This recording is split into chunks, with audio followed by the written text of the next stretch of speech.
자, 저도 이 투자를 하면서 이런 생각이 드는 경우가 상당히 많거든요. 아, 오늘 빨리 사야 되는 거 아닌가? 빨리 팔아야 되는 거 아닌가? 그런 마음이 든다면 여러분들 꼭 이런 식으로 보면 이제 삼산이다, 이제 크게 떨어지겠다 생각을 할 수 있다라는 거고요. 자, 그리고 하락장에서 이런 식으로 팍팍팍 떨어지는 거죠. 인기가 급속도로 떨어지면 이런 상황이 3번이 연출이 된다면 이제는 매수의 씨를 뿌릴 때다. 바람이 꽃잎을 떨어지게 하는 겁니까? 아니면 꽃잎이 스스로 떨어지는 겁니까? 이렇게 스님한테 묻자 스님은 한순간의 머뭇거림도 없이 이렇게 대답해 주었다고 합니다. 바람이 아니라 자네의 마음이 움직이는 것 아니겠는가?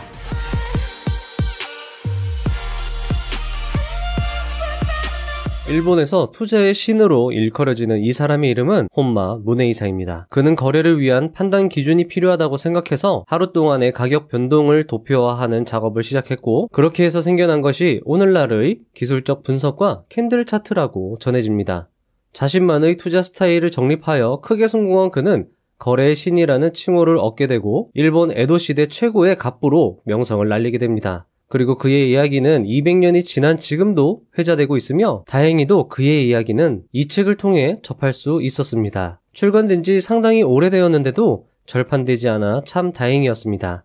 투자와 관련하여 수많은 정보와 책이 범람하고 있는 이때 200년 전의 고리타분한 고전 이야기가 무슨 의미냐고 물을 수 있겠지만, 고전은 시공을 초월한 인류 문화의 보편적 가치를 공유하고 있고 인간 경험의 다양한 폭과 깊이를 반영하고 있으며 창조적 사유체계 형성에 도움을 주고 지적 성장을 자극하여 다양한 깨달음의 계기를 제공한다고 하니까요. 독창적 사고가 특히 중요시 여겨지는 주식 투자자에게 이런 200년 묵은 고전 투자서는 큰 가치가 있다고 생각됩니다. 이미 일본 투자 3대 신 중 2명의 투자자를 책으로 만나본 터라 이 책 역시 비슷하겠지?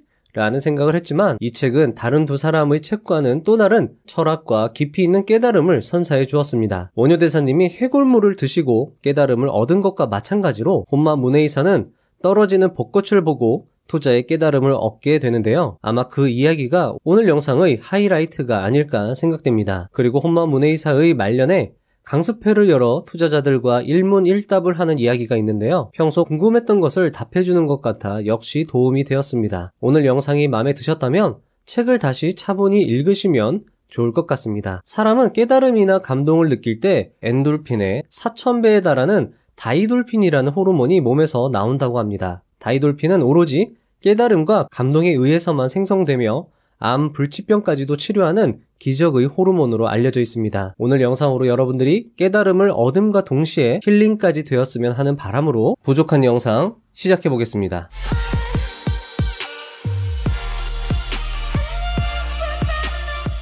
1. 투자의 필승법은 없다. 쌀 투자에서 백전백승하는 비결이 있을까요? 젠베가 무네이사에게 물었다. 싸게 사서 비싸게 팔고 싸게 사면 투자에서 백전백승 할 수 있습니다. 그런데 이는 말로는 쉽지만 실제로는 매우 어려운 일입니다. 싸게 샀다고 생각했는데 나중에 가격이 더 떨어질 수도 있고 비싼 값에 팔았다고 만족스러워 했는데 나중에 가격이 크게 올라 씁쓸했던 경험을 누구나 해봤을 겁니다. 거래에서 백전백승하는 방법, 다시 말해 투자의 필승법 따위는 없다고 생각하는 것이 좋습니다. 하지만 성공할 확률을 크게 높이는 것은 얼마든지 가능합니다. 2. 투자의 성공 확률을 크게 높이는 방법. 누구나 실행할 수 있는 가장 간단하고 가장 확실한 투자법은 바닥이 아닌 바닥권에서 사고 천장이 아닌 천장권에서 파는 것이다. 쉽게 말해 화랑이 시작되기 전의 최저가나 화랑이 시작된 직후의 저가에 사고 화랑이 정점에 달했을 때의 최고가나 그에 가까운 고가에 파는 것이다. 그렇게만 할 수 있다면 거래에서 백전백승하는 것도 완전히 꿈같은 이야기는 아니다. 여러분들, 저자는 바닥권과 천장권을 판단할 때 유의점을 말해주는데요. 바닥권, 천장권이라고 생각이 들어도 며칠 후 또는 몇 개월 후에 그보다 더 저가 혹은 고가에 도달할 가능성이 있기 때문에 바닥이나 천장이라고 생각이 여러분들이 들더라도 조급해하지 말고 인내심을 가지고 지켜보는 자세 또는 분할 매매하는 자세가 필요하다고 혼마 무네이사는 강조하였습니다. 계속해서 저자의 이야기를 들어보시죠. 3. 바닥권, 천장권을 판단하기 위해서는 역사는 반복되므로 화랑이 시작되는 신호 역시 반복되기 마련이며 나는 그것을 시세의 습성이라 부른다. 시세의 습성을 알기 위해서는 날씨와 변홍사의 관계, 작황과 시세와의 관계, 투자 심리, 과거 고점과 저점에서의 자료 등을 모아 분석하고 연구해야 하며 그런 노력이 쌓이면 어디가 바닥 가격인지 어디가 천장 가격인지 대략적으로 알 수 있다. 바닥권이라는 판단이 서면 과감하게 사고 천장권이라고 판단되면 과감히 판다. 이렇게만 할 수 있다면 거래에서 실패하는 일 없이 큰 성공을 거둘 수 있다. 자, 여러분들 여기서 행간을 읽어보면요. 바닥권, 천장권을 파악하기 위해서는 특별한 공식이 있는 게 아니라 이 날씨라고 하면 주식으로 따지면 주식시장의 상황, 쌀 작황이라고 하면 기업과 산업의 현황, 그리고 시세는 주가, 투자 심리는 시장의 분위기, 고점과 저점의 자료는 기술적 분석, 과거의 데이터 이런 것들을 말하는 것이겠죠. 그리고 중요한 게 뭐죠? 이런 것들을 계속 공부하고 그리고 투자하면서 경험과 노력이 쌓이면 그제서야 파악을 할 수 있다라는 거지 이런 공식이 있어서 그걸 단숨에 알 수 있다. 그런 건 아니라는 거를 우리가 행간을 통해서 알 수 있는 거죠. 자, 그러니까 여러분들 이게 만약에 여러분들이 단숨에 할 수 있다라는 생각도 위험하지만 할 수 없다라고 생각하는 게 저는 더 큰 위험한 생각이라고 생각을 합니다. 그러니까 바닥권과 천장권을 노력하면 파악할 수 있다. 내가 파악해 보겠다. 그런 의지를 가지고 한 발 한 발 나아가다 보면 분명 여러분들도 충분히 할 수 있다.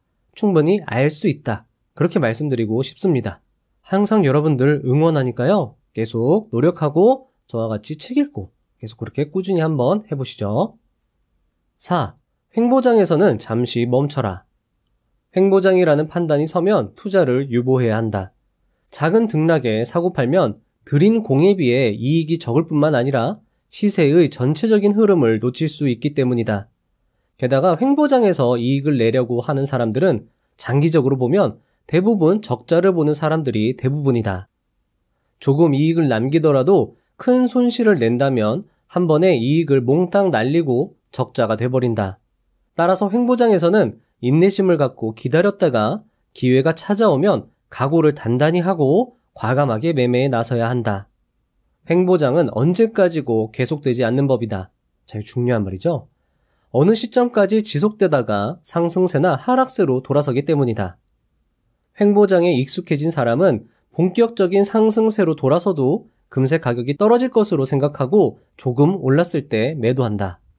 하지만 그 후에 상승장이 계속되면 손가락만 물고 지켜보는 일이 비일비재하다. 이와 마찬가지로 하락세로 돌아서도 조만간 오를 것으로 생각하고 조금 떨어진 가격에 매수했다가 그 후 대폭 하락세가 이어져 커다란 손실을 떠안기 십상이다. 따라서 횡보장에서는 시장의 작은 움직임에 이랬다 저랬다 하며 사고팔지 말고 쉬는 것 또한 투자라는 생각을 실천하는 것이 현명한 방법이다. 여러분들 아마 이쯤 보시면 아니 그러면 횡보장인지 이게 상승장인지 하락장인지 이거 어떻게 아느냐 물어보실 수 있겠는데요. 뒤에 가면 혼마 문에이사가 개발한 사케타 5법에서 여기 설명이 되니까 그거 조금만 기다려주시면 좋을 것 같습니다. 5. 고수의 투자는 굉장히 제한적일 수밖에 없다. 눈앞의 가격 변동에 경거망동하는 것은 초보 투자자들에게서 자주 볼 수 있는 모습이다. 진짜 고수는 눈앞에서 펼쳐지는 가격의 소폭 등락에는 관심을 기울이지 않고 시세의 큰 흐름만 주시한다.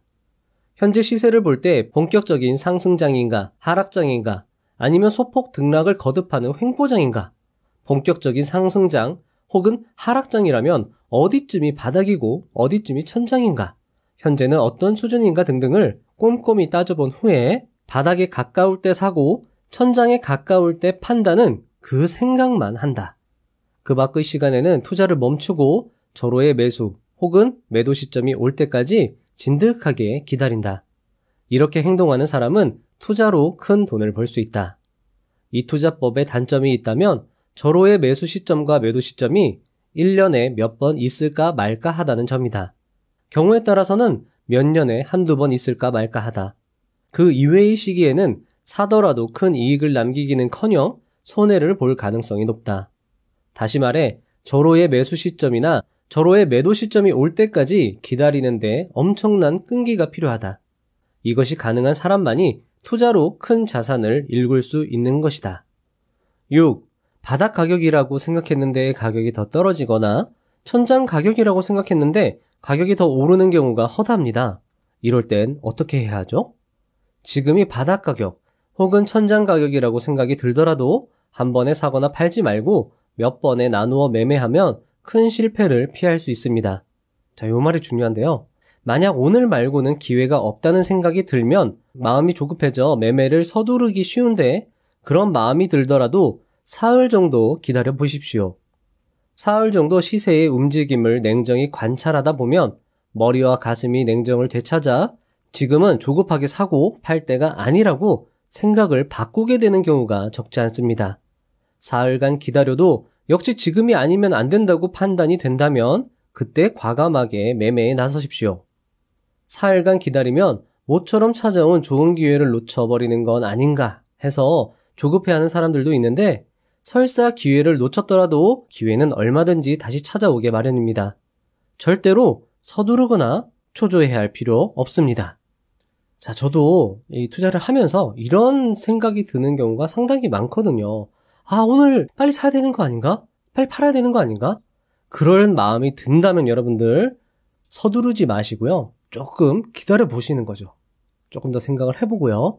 자, 이게 지금 이 기회를 놓쳐버리면 어떡하지? 하지만 기회는 얼마든지 있다. 시장은 언제든지 우리들에게 기회를 제공하기 때문에 절대로 서두르거나 초조해야 할 필요 없다. 요거를 가슴속에 새기시면 좋겠죠. 7. 바닥에서 사고 천장에서 팔면 확실히 돈을 벌 수 있다는 것은 누구나 알고 있지만 이렇게 하는 것은 여간 어려운 게 아닙니다. 거래 환경이 최악인 바닥 가격에서 매수를 하려면 겁이 납니다. 거래 환경이 좋은 천장에서 파는 건 역시 굉장한 용기가 필요합니다. 어떻게 하면 이를 행동으로 옮길 수 있을까요? 시세가 바닥일 때는 거래 환경이 최악이라 누구나 무기력해지기 마련입니다. 그럴 때는 저 역시 좀처럼 사고 싶은 마음이 들지 않습니다. 그럼에도 불구하고 바닷물에라도 뛰어들겠다는 마음으로 과감하게 매수에 나서야 합니다. 반대로 시세가 천장일 때는 거래 환경이 굉장히 좋아 누구나 과감해집니다. 그런 때는 좀 더 가격이 오를 것이라는 기대감에 부풀기 때문에 적당히 이익을 취하고 매도에 나서기가 쉽지 않습니다. 하지만 그럼에도 불구하고 불구덩이에라도 뛰어든다라는 각오로 과감하게 매도로 돌아서야 합니다. 사기 어려울 때 사고 팔기 힘들 때 파는 것이 거래의 핵심입니다. 8. 투자에 있어 냉정함이란 무엇인가요? 투자에 성공하기 위해 투자가는 먼저 자기의 약한 마음과 싸워 이겨야 합니다. 시세가 바닥일 때는 두려움 때문에 좀처럼 사고 싶다는 생각이 들지 않습니다. 그런 공포심을 이겨내지 않으면 바닥에서 살 수 없습니다. 천장에서 팔 때도 마찬가지입니다. 긍정적인 목소리가 시장에 흘러넘칩니다. 누구나 과감해지기 쉬운 환경이죠. 하지만 그럴수록 냉정함을 유지하고 시세가 더 오를지도 모르겠지만 언제 하락세로 돌아서더라도 이상하지 않을 상황이니 이 정도 이익에 만족하고 그만두자 라고 생각할 수 있는 냉정함을 가져야 합니다. 그런데 대다수 사람이 시세가 오르면 오를수록 대담해져서 사고 싶은 마음이 강해집니다. 그리고 시세가 떨어지면 떨어질수록 팔고 싶거나 사고 싶어도 겁이 나 매매에 나설 수 없게 됩니다. 그 결과 천장에서 사서 바닥에 파는 최악의 행동을 하는 사람들이 적지 않습니다. 이는 돈을 그냥 내다 버리는 것이나 다를 바 없습니다. 게다가 횡보장의 소소한 오르내림에 일희일비해서 사고 판다면 시세의 전체적인 흐름을 놓치고 거의 도박이나 다를 바 없이 감과 배짱에만 의지하는 투기에 빠져들기 쉽습니다. 그렇게 되면 투자로 큰 이익을 남기기는커녕 오히려 큰 손해를 보고 투자는 어렵다. 나는 투자에 맞지 않나 보다 하는 푸념을 늘어놓으며 결국 투자에서 손을 떼게 됩니다. 9. 투자에 필요한 자세. 운과 감, 배짱만 믿고 투자에 나서는 사람이 있는데 이는 돈을 그냥 갖다 버리는 짓이나 다를 바 없다. 산을 전혀 모르는 사람이 높은 산에 오르면 길을 잃고 헤매게 마련이다. 투자도 마찬가지다. 투자가 무엇인지 철저히 파악한 다음 투자에 임해야 한다. 자칫 잘못하면 돈을 벌려고 시작했다가 오히려 큰 손실을 보고 모든 것을 잃을 수도 있기 때문이다. 또한 거래를 할 때 투자가는 항상 겸손해야 한다. 시세를 좌우하는 것은 자연의 순리이므로 겸허한 자세로 자연의 순리에 귀를 기울이고 그 가르침에 따라 투자를 하면 거래에서 크게 실패할 일은 없다.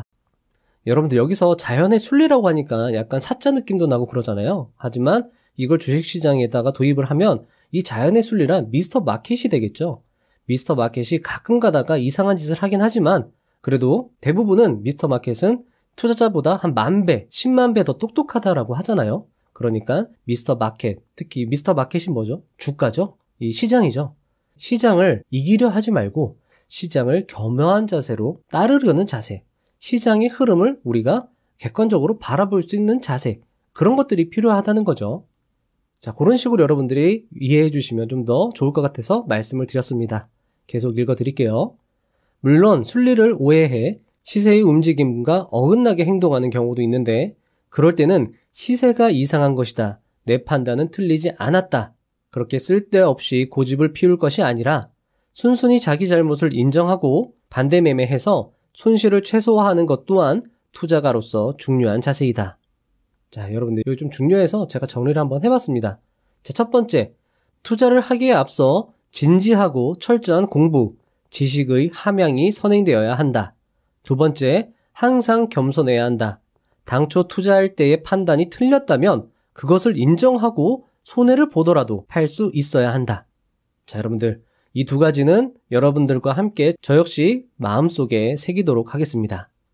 10. 혼마 문해이사의 사카타 5법.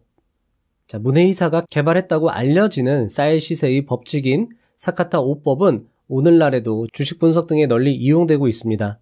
사카타 5법은 초 모양의 막대 그래프인 캔들을 이용한 일종의 차트인데 이 차트에 나타나는 5가지 특징, 삼산, 삼천, 삼공, 삼병, 삼법 5가지 특징으로 매수 시점과 매도 시점을 판단한다고 하는 이런 방법인데요. 캔들과 관련하여서는 이 다른 분이 설명해 주신 게 더 좋더라고요. 그래서 제가 그거는 설명란에 링크를 걸어 드릴게요.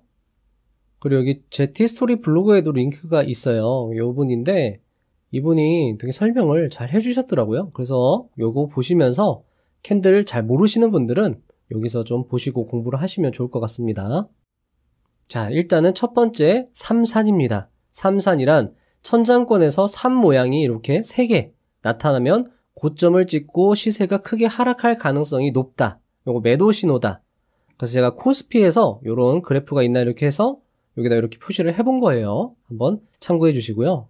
그러니까 이게 기본 형태인 거지 꼭 이렇게 딱 이렇게 나오는 경우는 없고 이런 식으로 보면 이제 삼산이다. 이제 크게 떨어지겠다 생각을 할 수 있다라는 거고요. 자, 삼천이란 바닥 가격권에서 차트상에 이 3개의 계곡 같은 모양이 나오면 이 패턴이 이제 시세가 저점을 찍고 상승세로 돌아갈 가능성이 높다는 매수 신호고요. 코스피에서도 이렇게 제가 이렇게 표시를 해본 거예요. 이렇게 해서 크게 올라가는 이렇게 될 가능성이 높다라는 거지. 이거는 보조지표입니다, 여러분들. 이렇게 된다고 하면 누구나 다 부자 됐겠죠? 따라서 요거는 여러분들이 참고를 해주시고요. 자, 요거는 30입니다. 차트상에서 이게 연속적으로 이렇게 공간 이렇게 나오면 시세가 바뀌는 터닝 포인트가 임박했다. 자, 하락장에서 30이 나타나면 이제 상승세로 돌아갈 것이다. 자, 상승장에서 이렇게 30이 나오면 이제 떨어질 타이밍이다. 이렇게 생각을 하면 된다라는 겁니다. 자, 그리고 삼병이라는 건 바닥 가격에서의 짧은 요 붉은 캔들, 요게 연속으로 3개가 나오면 요건 이제 올라가겠구나. 매수 신호로 보시면 되고요. 이 천장권에서 짧은 음봉, 요게 3개가 연속이 되면 매도 신호, 이렇게 간주를 하면 된다라고 이야기를 하고 있고요. 자, 삼법이란 쉬어가는 국면을 알려주는 신호입니다. 이렇게 크게 한번 띄었다가 이렇게 요 음봉이 3개 이렇게 나오고 다시 크게 띄고, 자, 그러면 요거는 상승 신호. 음봉이 나왔다가 빨간색 양봉 이렇게 3개 나오고 다시 음봉 이렇게 되면은 하락 신호. 이렇게 이해하시면 되고요. 여러분들 제가 차트를 잘 몰라요. 그래서 이런 전문 용어들이 맞나 틀리나 요거는 잘 모르니까 여러분들이 혹시나 틀리더라도 너그럽게 이해해 주시고요. 대략적으로 여러분들도 아까 제가 링크 걸어드린 것 있죠? 그거 보시면서 조금 더 공부를 하시는 게 더 중요합니다, 여러분들. 자, 그리고 시세의 법칙이 있다고 혼마 문해이사가 깨우친 것과 남이 깨우친 걸 우리가 이렇게 보는 거랑은 정말 큰 차이가 있습니다. 아무리 이 사람이 5가지 방법을 남겼다고 하더라도 이 안에 어떤 그 진정한 핵심 원리는 말로 표현이 안 되는 거거든요. 그래서 이걸 그냥 여러분들이 사용하시면 아마 실패할 확률이 많이 높을 겁니다. 따라서 중요한 건 여러분들 뭐다? 공식을 암기하는 것도 좋아요. 그리고 적용하는 것도 중요한데 자기가 이렇게 해보면서 스스로의 방법을 만드는 게 중요하다는 겁니다. 아, 이런 게 있다 해서 막 크게 투자하고 몇 번 맞아가지고 크게 투자하는 건 정말 위험한 생각이라는 거죠. 자, 앞에서 문해이사가 이렇게 얘기했잖아요. 시세의 습성을 알기 위해서는 날씨, 작황, 심리, 방대한 경험, 데이터가 필요하다고 했습니다. 그래서 저는 여러분들이 철저한 공부와 깊은 생각으로 스스로 깨달음을 얻어서 자신만의 투자 방법을 만드셨으면 해요. 물론 이런 것들, 이런 지식도 중요하지만 이거는 밑거름이 되는 것들이지 이것이 근간이, 저희 투자의 근간이 될 수는 없다라고 말씀을 드리는 겁니다. 그리고 여러분들만의 투자법이 만들어졌을 때 비로소 본격적인 투자를 시작해야 함을 꼭 기억해 주셨으면 좋겠습니다. 자, 그리고 여러분들, 이거는 이 공식이 중요한 게 아니라 왜 이게 이렇게 만들어졌을까? 그리고 왜 이게 이렇게 되는 걸까? 생각해보는 것도 중요하거든요. 사실 이런 생각은 틀려도 좋으니까 스스로 해보는 게 중요합니다. 뭐 예를 들면 이 삼성 같은 경우에는 요게 이제 심리적 고점이 형성이 된 거죠. 사람들이 다 이 가격에 오면 팔겠다라는 게 이 대중의 심리가 돼버리는 겁니다. 뭐 이런 식으로 나만의 해석을 만들 수 있죠. 자, 요것도 이제 이게 심리적 저점. 이 가격이 오면 나는 살 거야. 라는 게 점점점 모이는 거죠. 그러면서 이게 만약에 군중심리로 작용하게 되면 올라간다. 뭐 이런 식으로 생각해 볼 수 있고요. 자, 이 30 같은 경우에는 요게 종가고 요게 시가잖아요. 종가보다 그 다음 시가가 크게 높다라는 건 이 주식이 그러니까 인기가 많은 거죠. 그만큼 사람들이 열광하는 주식이다. 이런 열광의 신호가 3번이 연속이 되면 이제는 어떻다? 매도의 씨를 뿌릴 때다. 자, 그리고 하락장에서 이런 식으로 팍팍팍 떨어지는 거죠. 인기가 급속도로 떨어지면 이런 상황이 3번이 연출이 된다면 이제는 매수의 씨를 뿌릴 때다. 이렇게 생각을 하셔도 좋을 것 같죠. 이렇게 생각하셔도 좋을 것 같습니다. 뭐 요거 같은 경우에는 바닥권에서 이 조심스러운 매수, 이 짧은 양봉이 시가와 종가가 차이가 크지 않다라는 거잖아요. 그러면 부안해동파에서 소신파로 넘어가고 있다라는 매수 신호다. 그리고 천정권에서 이 조심스러운 매도는 시가와 종가가 차이가 크지 않다라는 건 소신파에서 부안해동파로 점점점 넘어가고 있다. 요건 매도 신호다. 뭐 이런 식으로 이해하시면 좋을 것 같고요. 자, 이것도 재료나 이슈로 어떤 인기로 크게 상승한 다음에 이익 실현을 하려는 사람이 있을 수 있잖아요. 근데 이 2번째, 그리고 이게 이제 2번째 기회가 될 수 있겠죠. 근데 그 다음에 이렇게 팔았는데도 불구하고 또 크게 상승한다. 그러면 사람들이 이 재료나 이슈 상황, 기업들에 대해서 이 상황이 좋다라고 생각을 해서 사람들이 이제 크게 사려는 것이고 이것은 상승의 기운이다. 이렇게 해석할 수 있고요. 이것도 마찬가지죠. 반대로 생각하면 되죠. 큰 악재로 인해서 이게 떨어졌어요. 그래서 사는 사람들이 늘어나지만 그럼에도 불구하고 크게 더 떨어졌다. 그러면 이거는 이제 사람들이 인기가 식었구나. 이런 식으로 생각을 할 수도 있는 거고요. 자, 이런 식으로 어떤 그 공식이 있다면 그 원리를 이해하고 그 원리를 이해하기 전에 이 사람이 어떤 노력을 했는지 그것까지 알아내서 우리가 그 노력을 해야 하는 게 더 중요하다라는 말씀을 드리고 싶고요. 참고로 코스톨라니는 돈 뜨겁게 사랑하고 차갑게 다루어라 해서 이 차트 투자를 이렇게 표현하기도 했습니다. 자, 한번 읽어봐 드릴게요. 차트, 수익은 가능, 손실은 필연. 차트로 어제와 오늘은 알 수 있다. 하지만 거기까지다. 차트로 미래를 판단하여 투자하는 것은 돈을 죽이는 것이다. 그들 가운데 성공한 사람은 없다. 다들 얼마 못 가 증권가를 떠났다. 차트를 신용하는 자의 가장 큰 불행은 처음 차트 이용으로 한번 성공하여 그 후로 차트를 맹신하는 것이다. 내가 관심 갖는 2개의 차트는 MW 이론과 이중 상승, 이중 하락 이론이다. 차트가 W 모양, 이중 상승, 즉 W자 모양의 차트의 최저점이 우상향하고 있다면 계속 상승. 차트가 M자 모양, 이중 하락, 즉 M자 모양의 차트의 최고점이 우하향하고 있다면 계속 하락. 이게 앞에 말한 3천과 3산을 이야기하는 거죠. 자, 이것도 마찬가지죠. 나는 차트 신봉자는 아니지만 이 두 가지 차트 이론에 많은 도움을 받았다. 단, 보조 수단이다. 자, 여러분들, 차트만으로 돈을 벌겠다는 것은 위험한 생각일 수 있습니다. 경제, 산업 상황, 기업 상황, 심리, 경험 이런 것들이 모두 종합되어 뒷받침되어야만, 그렇게 해서 자신만의 투자 기법이 만들어져야만 그때 의미가 있는 것이고요. 코스톨라니 역시 3산과 3천은 보조수단으로 유용하게 사용했다고 하니까 이런 것들 참고해 주시면 좋을 것 같습니다. 11. 번뇌를 버리고 투자의 신으로 거듭나다. 문해이사는 한참 잘 나갈 때 자신의 가문에서 퇴출당합니다. 가문에서는 문해이사의 투자가 투기성이 너무 과하다고 생각을 했던 것인데요. 자신 덕분에 가문의 재산이 크게 늘어났음에도 버림을 받았으니 분노와 복수심이 생기는 건 당연합니다. 가문에서 나온 문해이사는 예전과 같은 방식으로 투자를 하지만 예전과는 달리 계속 실패만 했고 재산을 까먹기만 했습니다. 그는 자신의 전 재산을 날리고 절망 끝에 한 주지스님을 찾아가 조언을 구합니다. 주지스님은 이렇게 말합니다.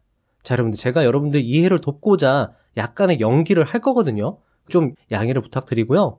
저는 이 주지스님과 문해이사의 대화가 그 어떤 투자법보다도 중요하다고 생각을 합니다. 이게 그냥 뭔가 인생인 것 같고요. 진리인 것 같아요.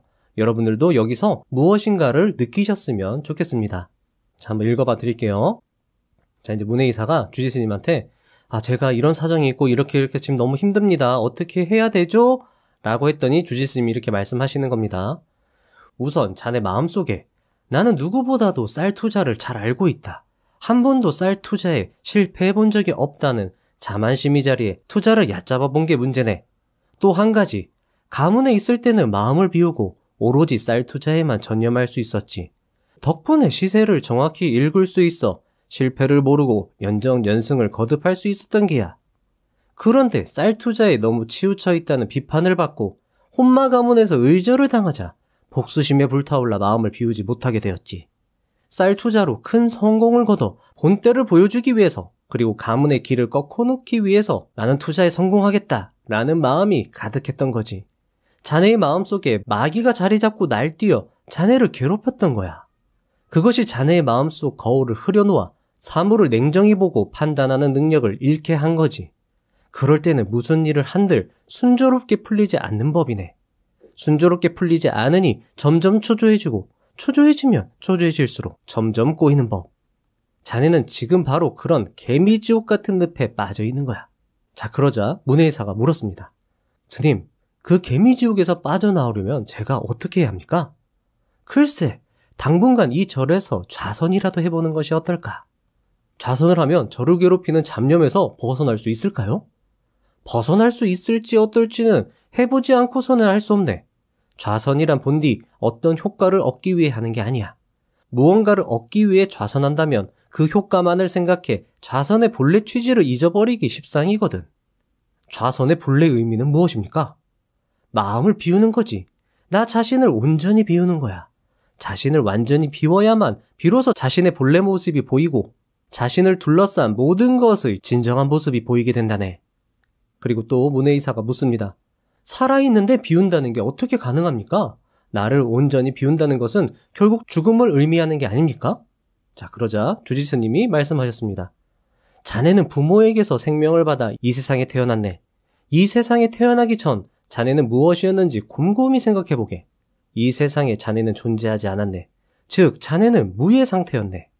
무에서 이 세상에 태어나 죽으면 다시 무로 돌아가는 거야. 부모에게 받은 생명이 다하면 또다시 저 세상, 즉 무의 세계로 돌아가는 거지. 이것을 깨달으면 살아있는 본래의 의미도 자연히 깨닫게 된다네. 무의 세계로 돌아갈 인간에게 지위나 명예, 돈 같은 게 무슨 가치가 있겠는가? 그런 것들에 사로잡혀 있다 보면 인간으로서의 가장 소중한 것을 잃게 되는 법이라네. 자, 그러자 문해이사가 이렇게 또 묻습니다.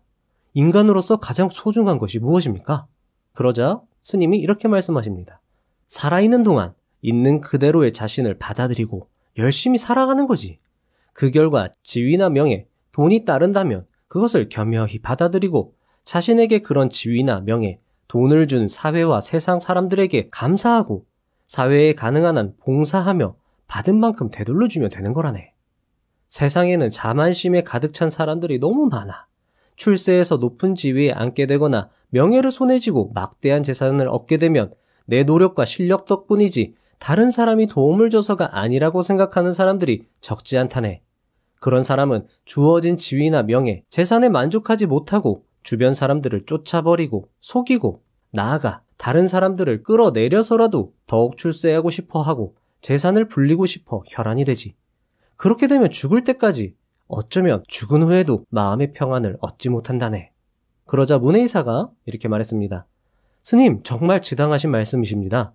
제 마음속에는 지금의 혼마 가문을 만든 건 저라는 자만심이 있었습니다. 쌀 투자에서는 상대의 허를 찌르고 남을 속여서라도 돈을 버는 것이 이익이라는 생각이 없었다면 거짓말이겠죠. 그 말을 듣고 스님이 말씀하십니다. 평범한 사람이라면 누구나 그렇다네. 인간은 범인으로 생을 마감하는 사람도 있고 범인의 수준을 뛰어넘어 훌륭한 위협을 달성하는 사람도 있네. 어차피 주어진 인생이라면 큰 위협을 달성하고 마감하는 것이 좋지 않겠나? 자, 그러자 문해이사가 이렇게 묻습니다. 큰 위협을 달성하기 위해서는 무엇이 가장 필요할까요? 자, 그러자 스님이 대답합니다. 무엇보다 재능과 환경이 갖추어져야겠지. 그렇다고 해서 남들보다 뛰어난 업적을 달성할 수 있는 것은 아닐세. 위협을 달성하려는 강한 의지를 갖고 다른 사람의 몇십 배, 몇백 배, 몇천 배, 몇만 배나 되는 노력을 거듭하는 것이 무엇보다 중요하네. 다행히 자네는 재능과 환경을 차고 넘칠 만큼 가지고 태어났네. 나머지는 모두 자네의 노력 여하에 달려있지 않겠는가? 그러자 문해이사가 또 묻습니다. 다른 사람들은 할 수 없는 위협을 달성하는 것이 진정한 삶의 목적입니까? 그러자 스님이 답합니다. 그런 사람도 있지만 그렇지 않은 사람도 있지. 아무리 좋은 재능과 환경을 갖고 태어났어도 노력하다가 쓴맛을 보느니 크게 애쓰지 않고 즐기며 살 수 있다면 그것만으로도 충분하다고 생각하는 사람들도 있다네. 재능이 있는 사람은 그 재능을 살려 깊이 연구하면 되네. 검술의 달인은 검도를 연구하고 학자는 학문을 연구하고 상인은 상도를 연구하면 되는 거야. 자네는 쌀부자의 달인으로 모든 이에게 칭송을 받는 사람이니 쌀 투자 비법을 연구해 일본 제1의 투자가가 되도록 하게. 그것이 바로 자네가 가야 할 길 아니겠는가?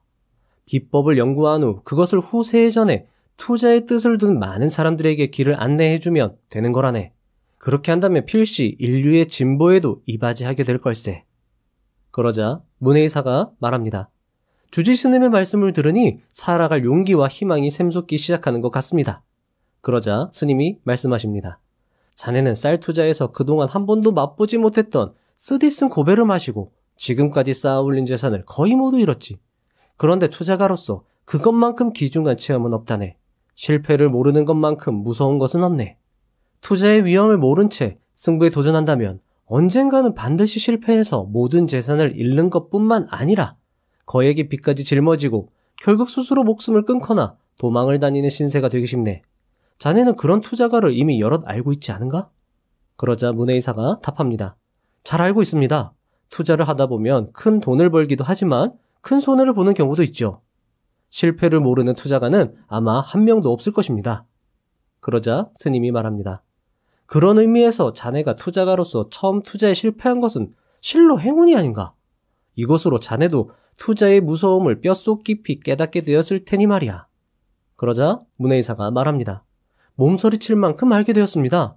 두 번 다시 재기할 수 없을 것 같아 우울하고 살아갈 의욕조차 없을 정도입니다. 그러자 스님이 말씀하십니다. 그렇겠지. 그것으로 됐네. 그래야만 비싼 수업료를 낸 보람이 있지. 문해이사가 말합니다. 스님, 어떻게 하면 투자가로 재기할 수 있을까요? 그러자 스님이 말씀하십니다. 그건 아주 간단한 일이지. 투자에 실패한 이유가 무엇인가 그것을 곰곰이 생각해 보면 되네. 그 이유가 밝혀지면 그것과 반대되는 일을 하면 될 것 아닌가? 일단 좌선을 시작해보게. 자, 여러분들 여기서 저는 스님의 말 중에 이 말, 인간으로서 가장 소중한 것이 무엇입니까? 라고 했을 때 살아있는 동안 있는 그대로의 자신을 받아들이고 열심히 살아가면 된다. 이게 중요한 거다. 그리고 나서 지위와 명예, 돈이 따른다면 겸손하고 겸허하게 그것을 받아들이고 감사하는 마음으로 나중에 되돌려주면 된다. 이게 정말 이 책에 어떻게 보면 투자보다도 더 중요한 사실이 아닐까 저는 그렇게 생각을 했습니다. 여러분들의 생각도 궁금하고요. 자, 그럼 다음 이야기로 또 넘어가 보겠습니다. 12. 좌선으로 투자의 해안을 얻다. 문혜이사가 좌선을 시작했는데 어떻게 됐을까요? 문혜이사는 쉽게 마음을 비우지 못했습니다.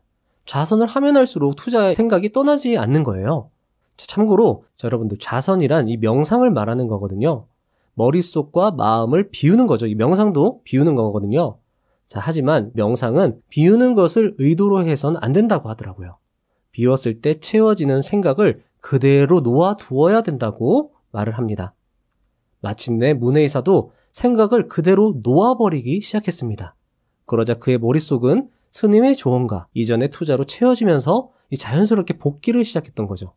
그리고 여유를 잃은 자신, 복수심과 욕심에 눈먼 자신, 조급했던 자신, 매도에 실패했음에도 매수에 돌아서지 않고 오기를 부린 자신, 정보력에 약해진 자신을 발견할 수 있었습니다. 그는 투자에서 실패하지 않는 비결은 실패한 원인을 밝히고 같은 실수를 두 번 다시 되풀이하지 않는 것이라 생각을 했습니다. 그리고 문혜이사는 나에게는 투자밖에 없다. 투자야말로 내가 살 길이다. 라고 생각을 하면서 투자 비법을 알아내기 위해 연구의 연구를 거듭해 나가기로 결심을 한 겁니다. 그리고 쌀 시세 추이, 쌀 작황, 자신이 매매한 금액이나 수량, 천재지변, 누가 얼마나 매매했는지 이런 모든 정보를 기록을 하기 시작을 했어요. 그러니까 이런 깨달음을 얻고 기록을 시작했다는 거죠. 그리고 나서 쌀 시세에 일정한 법칙이 있음을 발견을 한 거죠. 스스로 깨달음을 얻은 겁니다. 사실 일정한 법칙이라고 이야기를 해서 여러분들이 조금 이거 뭐지? 라고 하지만 이거는 일정한 법칙이라고 표현을 한 거고 그냥 깨달음을 얻은 거죠. 어떤 자신만의 스타일을 발견을 한 겁니다. 자, 그리고 나서 문혜이사는 철저하게 투자 전략, 필승의 투자 전술을 찾기 위해서 이 병법서를 닥치는 대로 봤고요. 몇 번을 반복해서 읽었습니다. 그리고 문혜이사는 이 병법서에서 인상 깊은 말을 발췌하고 거기서 자신의 감상이나 체험을 추가하면서 이 자신만의 그러니까 이 전쟁에서 쓰이는 병법을 주식시장에 가져오면서 자신만의 비법을 만들어버린 거죠. 자, 여러분들도 이 자신만의 비법서를 만드는 게 가장 중요하고 비법을 어떻게 만드느냐, 지금까지 여러분들께 소개해드린 책들을 다 이렇게 하나씩 꼼꼼하게 읽어보시면서 인상 깊고 내가 마음에 드는 거, 정말 진심으로 공감되는 것들은 다 하나하나 옮겨 적어보는 겁니다. 그렇게 하면서 나만의 투자 비법서를 만들어 보는 거죠. 그러고 나서야 여러분들이 진정한 투자를 시작을 할 수 있다는 겁니다. 대부분 사람들이 이것조차 시작을 하지 않고 그냥 투자를 하는 거예요. 그렇기 때문에 여러분들도 꼭 이렇게 해보시는 것을 추천드리고, 여러분들 이게 어려운 게 아니에요. 하나하나 한 문장 한 문장씩 써보는 겁니다. 나만의 노트를 하나 지금 말 나온 김에 당장 사러 가세요. 영상 잠깐 멈추고 당장 노트 사서 나만의 비법서 딱 쓰고 거기다가 이제 오늘 하루하루 영상에서 중요한 단어, 정말 이거 맞는 것 같아. 그런 거 좀 필기를 하면서 보는 거죠. 그렇게 한 권, 두 권, 세 권 만들어지면 그걸 다시 또 복습하면서 한 권으로 만들고, 그렇게 하다 보면 여러분들 어느샌가 투자에 나만의 스타일이 만들어지고 그것을 밀어붙이다 보면 실패를 했다면 왜 실패를 했지? 다시 되돌아보면서 수정하고, 성공을 했다면 계속 그걸 반복하면 여러분들도 결국 투자 고수 그리고 투자의 부자가 되는 겁니다. 여러분들도 분명히 할 수 있다는 걸 강조드리고 싶어요. 문혜이사라고 해서 이 사람이 특별하다고 해서 된 건 아니라는 거. 그리고 어찌 보면 문혜이사보다 여러분들이 자질이 훨씬 더 뛰어날 수 있습니다. 자, 그걸 말씀을 드리는 건데요. 자, 이런데도 불구하고 문혜이사가 그래도 부족한 느낌을 받은 거예요. 왜냐하면 이렇게까지 공부를 했는데 이 달라지는 게 크게 없다라는 거예요. 그러니까 가끔 맞는 경우도 많았지만 틀리는 경우도 상당히 많았던 거죠. 그래서 이제 스스로 묻는 거예요, 문혜이사가. 내 예상이 왜 틀렸을까? 쌀 시세에 결정적인 영향을 미치는 것은 쌀 작황인가? 다이묘나 쌀매상, 투자가 같은 시세의 변동을 이끄는 주역들의 매매, 이런 수급 관계인가? 아니면 투자가들의 투자 심리인가? 이런 의문에 대해서 명확한 해답을 찾을 수가 없었던 겁니다. 그리고 다음 이야기로 넘어갑니다. 13. 3위의 방책, 작황, 심리, 가격으로 시장을 꿰뚫어라. 자, 여기도 대박입니다.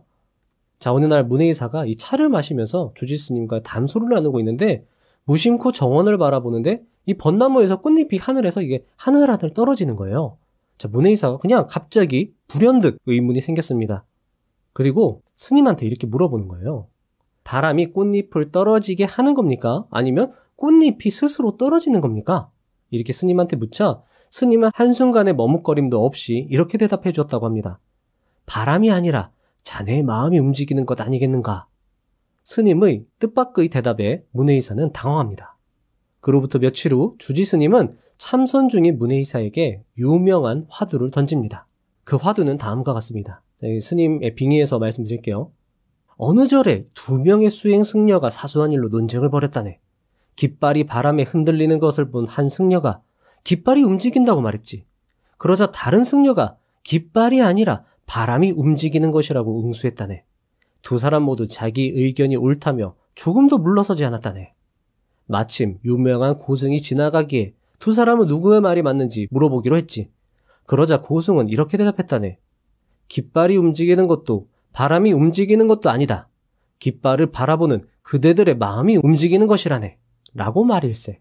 그 고승이 과연 무엇을 말하려고 했던 것인지 잘 생각해보게. 자, 여러분들.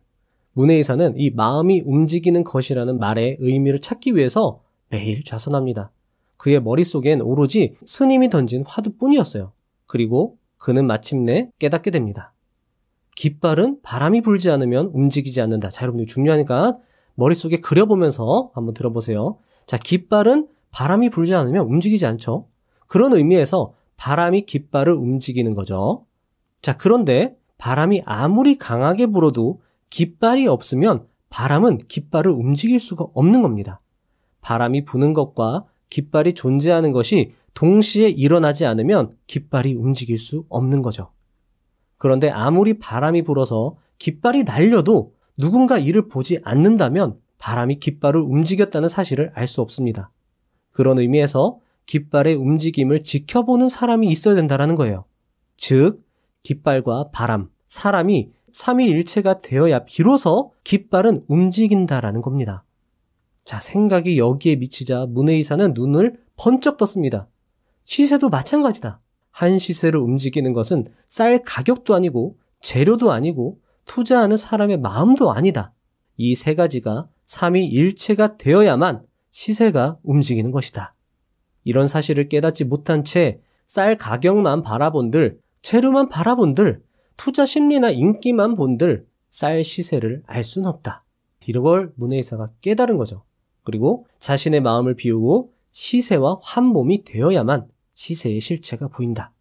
자, 이렇게 스님께 깨달음을 말씀드렸더니 스님이 옳거니 이제 됐네. 자네는 투자가이니 그것을 자네의 장기인 쌀 투자에 적용해 보시게 라고 격려를 해줬다고 합니다. 자, 여러분들 이걸 투자에 적용하면 이렇게 되는 겁니다. 지금 현재 주식시장에 적용을 하면 주가를 움직이는 건 기업의 가격, 기업의 가치만으로 움직이는 것도 아니고요. 경제 및 산업의 동향, 수급만으로도 결정되는 것도 아니고요. 그러니까 깃발이라고 하면 기업이 되고요. 바람은 경제나 산업 동향으로 되겠죠. 그리고 바라보는 사람들, 그것은 투자 심리와 인기겠죠. 하지만 요 세 개가 따로따로 놀아서는 절대 주가를 읽을 수 없고 부자가 될 수 없다라는 겁니다. 기업의 가치 또는 가격, 그리고 경제 및 산업의 동향, 그리고 수급, 투자 심리와 인기가 한데 어우러져서 삼위일체를 이루어야 우리가 주식시장을 올바르게 바라볼 수 있다는 거죠. 이걸 예를 들어 말씀을 드리면요. 기업 가치가 훌륭하지만 경제나 산업 상황이 좋지 않거나 비관적 심리, 낮은 인기로 가격이 떨어질 수 있다는 거죠. 그리고 경제나 산업 상황이 아무리 좋아도 기업 가치가 나쁘거나 비관적 심리, 낮은 인기로 가격이 떨어질 수도 있는 거고요. 낙관적 분위기나 인기가 형성이 되었지만 기업 가치가 부실하거나 경제나 산업 상황이 좋지 않으면 가격이 떨어질 수 있다는 겁니다. 문혜이사는 좌선, 명상을 통해서 마음을 비우는 것이 얼마나 중요한지 깨달았어요. 그래서 마음을 비우면 있는 세계를 있는 그대로 바라볼 수 있고 있는 그대로 자신의 모습을 있는 그대로 받아들일 수 있다는 것입니다. 주가를 볼 때도 욕심과 기대를 내려놓고 주가를 그 자체 그대로 깨끗한 마음으로 바라볼 수 있어야 주가를 예측할 수 있다는 거죠. 자, 여러분들, 스님의 바람과 깃발 이야기, 문해이사의 깨달음은 현대 과학인 양자역학까지도 이어지는 그런 일맥상통하는 이야기거든요. 바람과 깃발이 있어도 그것을 보는 사람이 있어야 바람과 깃발이 존재할 수 있다. 그러니까 깃발이 움직인다는 그 상황 자체가 정립된다라고 이야기를 한 거잖아요. 양자역학도 마찬가지입니다. 존재 가능한 상태들이 중첩되어 있다가 관측되는 순간 하나의 상태로 확정된다. 이게 양자역학의 핵심이거든요. 제가 양자역학을 말씀드린다는 거는 그만큼 스님과 문해이사의 이야기가 이 시대를 꿰뚫는 거의 진리의 영역에 가까운 이 세상을 움직이는 그런 이야기라고 강조드리고 싶어서입니다. 기업의 가치, 경제와 산업의 상황, 나를 포함한 시장 참여자들의 심리, 이 낙관인지 비관인지, 인기가 있는지 없는지 이런 것들이 모두 하나가 됐을 때 주가는 비로소 그때 결정된다는 것. 그때야 비로소 하나의 상태로 확정이 된다는 거죠. 여러분들이 이걸 마음속에 새기시고 이건 여러분들 인생에도 적용을 해도 충분히 가능한 거니까요. 요거 한번 곰곰이 생각해 보시면 좋을 것 같습니다. 14. 저는 투자에 있어서 초보입니다. 자, 이제부터 문해이사가 이제 깨달음을 모두 얻고 엄청난 거부가 된 다음에 이제 강습회를 열어서 알려주는 거거든요. 아까 스님도 그랬잖아요. 당신이 크게 성공한 다음에 그걸 후세에 알려줘라. 그래서 문해이사는 그걸 실천을 했습니다. 그래서 이제 그런 질문, 일문일답 형식으로 진행이 됨을 미리 좀 알려드릴게요. 자, 그래서 어떤 사람이 저는 투자에 있어서 초보입니다. 저 같은 초보 투자자가 투자에서 성공하려면 무엇이 가장 필요할까요? 라고 물어봤을 때 문해이사가 이렇게 대답을 합니다. 투자는 고독한 일입니다. 기댈 곳은 오로지 자신의 판단력과 결단력, 자금력밖에 없습니다. 다른 사람들의 판단을 믿고 투자해서는 안 됩니다. 다른 사람들의 말을 듣고 투자했다가 예상이 빗나가 실패하면 자신의 안이한 예측이나 판단력을 반성하지 않고 애써 가르쳐준 사람들을 원망하게 됩니다. 그렇게 되면 세 가지 소중한 것을 잃게 됩니다. 우정과 돈, 그리고 투자에 대해 철저히 공부할 기회 말입니다. 투자를 시작한 지 얼마 안 된 사람은 한 번쯤 크게 고배를 마셔보는 것도 필요합니다. 그래야 투자가 얼마나 무서운 것인지 알게 되고 어떻게 해야 투자에 실패하지 않을지, 어떻게 해야 투자에서 큰 성공을 거둘지 진지하게 공부하게 되는 법입니다. 15. 크게 실패하고 나면 두 번 다시 투자에 손대고 싶지 않게 될 수도 있지 않습니까? 그러니까 크게 실패하라고 이제 문해이사가 얘기하니까 그렇게 하면 투자를 포기하면 어떻게 됩니까? 투자를 포기하는 상황에까지 이르르면 어떻게 됩니까? 이렇게 묻는 거죠. 그러자 문해이사가 답합니다. 그렇게 생각하는 사람은 투자를 당장 관둬야 합니다. 투자는 누가 시켜서 강제로 하는 것이 아니니까요. 한번 실패했다고 해서 관둘 거라면 투자 같은 것은 생각지도 말고 본업에 충실하는 게 현명한 처신입니다. 16. 문해이사가 그렇게 대답을 하니까 또 이렇게 물어보는 거죠. 매번 실패를 하고 손해를 봐도 투자를 계속해야 되는 게 맞는 것입니까? 라고 물어보니까 문해이사가 이렇게 답을 합니다. 실패한 후의 자세가 중요합니다. 실패한 것은 운이 나빴기 때문이라거나 다른 사람에게 잘못된 정보를 들었기 때문이라고 생각하는 사람은 투자에 어울리지 않습니다. 그런 사람들은 당장 투자를 관둬야 합니다. 투자에 실패한 후 공부가 부족했다거나 판단이 안일했던 것을 철저히 반성하고 참선에 정진하듯이 자신의 몸을 닦고 투자 비법을 연구하는 데 매진하는 사람만이 투자를 계속할 자격이 있습니다. 또 그런 사람만이 투자를 해서 큰 성공을 남길 수 있습니다. 17. 투자를 단순히 돈을 버는 수단으로 생각하면 안 된다. 그러니까 투자를 수행으로 생각하라는 말씀이십니까? 그러자 문해이사가 이렇게 대답을 합니다. 그렇습니다. 그렇게 생각하는 사람만이 투자의 세계에서 살아남을 수 있습니다. 투자에서 실패는 병가지 상사입니다. 예상이 크게 빗나가 큰 손실을 볼 수 있기 때문에 투자에 사용하는 돈은 전부 잃더라도 상관없는 돈, 즉 여유 자금으로 해야 합니다.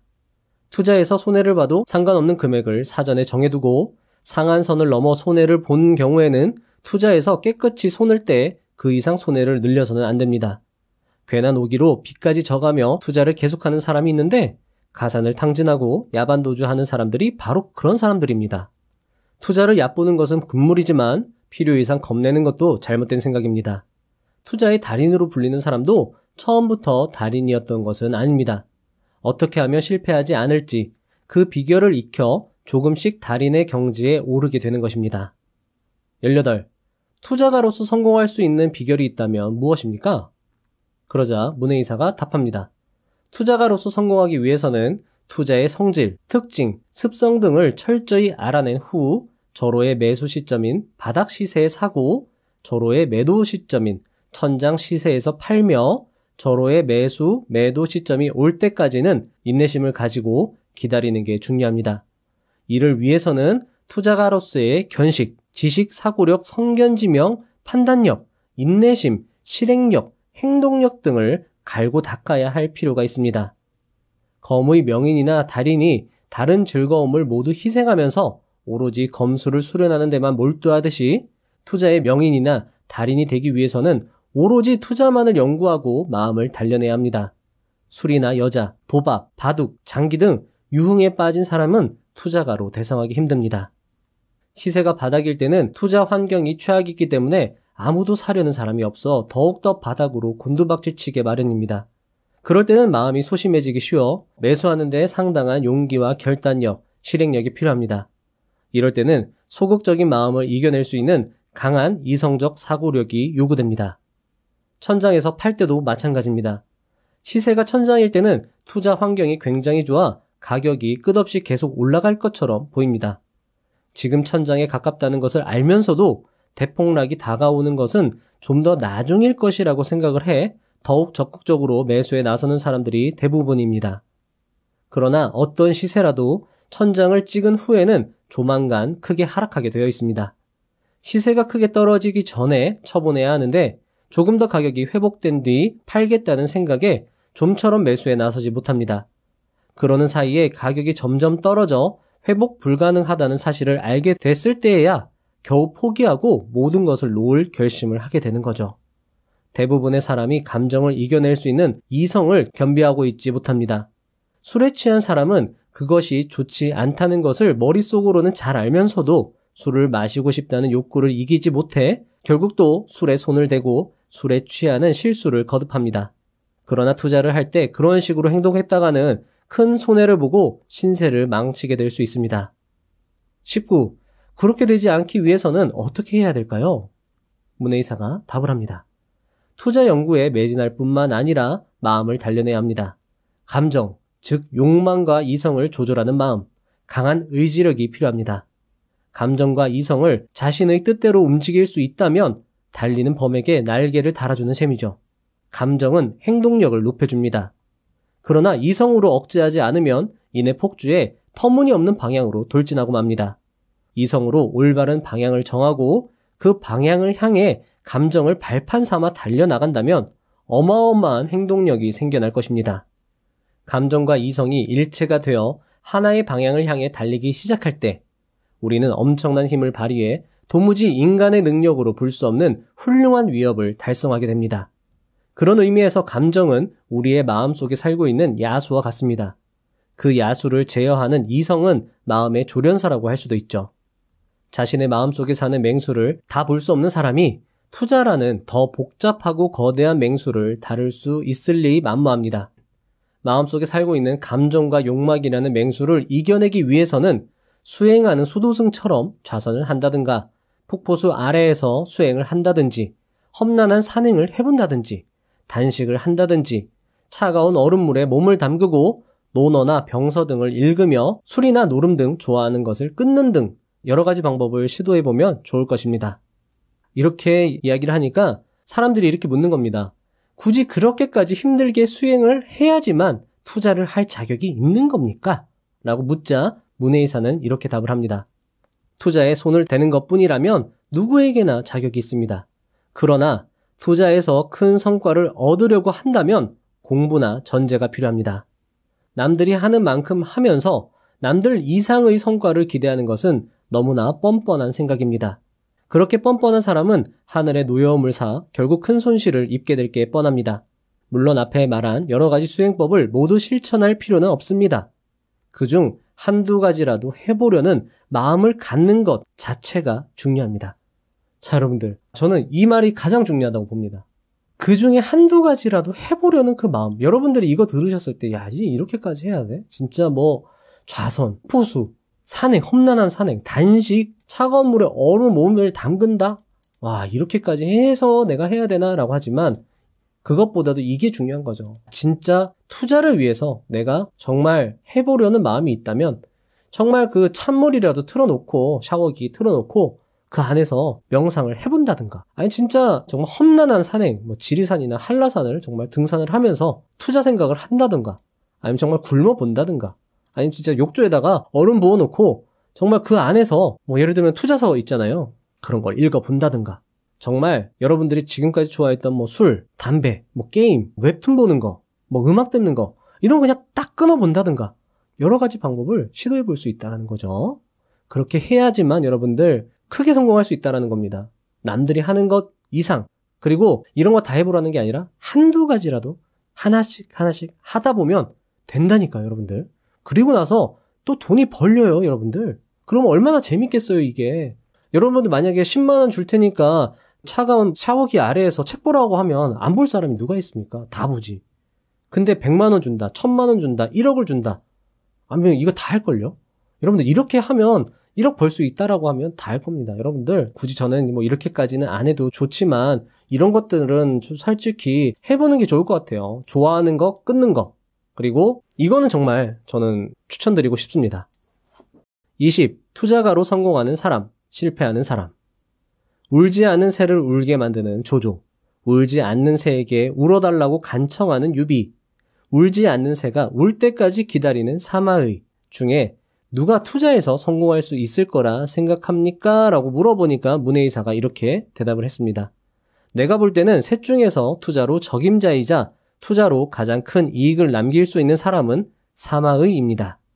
끝까지 목표를 놓치지 않고 절호의 기회가 올 때까지 끈기 있게 몇 년이든 몇십 년이든 기다릴 수 있는 정신력, 인내력은 투자에서 가장 필요한 능력입니다. 다만 인내심만 있다고 해서 성공하는 것은 아닙니다. 절호의 매매 시점을 포착하지 못하면 아무리 인내심 있게 기다려도 큰 성과를 거둘 가능성이 없습니다. 투자의 흐름을 잘 읽고 절호의 매수 시점, 절호의 매도 시점이라는 정확한 판단을 내릴 수 있는가? 또 그렇게 정확한 판단을 내린 후 용기를 내 행동으로 옮길 수 있는가? 이것으로 투자가로서의 성공 여부가 결정됩니다. 정확한 판단, 과감한 행동을 할 수 있는 사람이라면 성격이 급하든 느긋하든 투자에서 성공할 수 있습니다.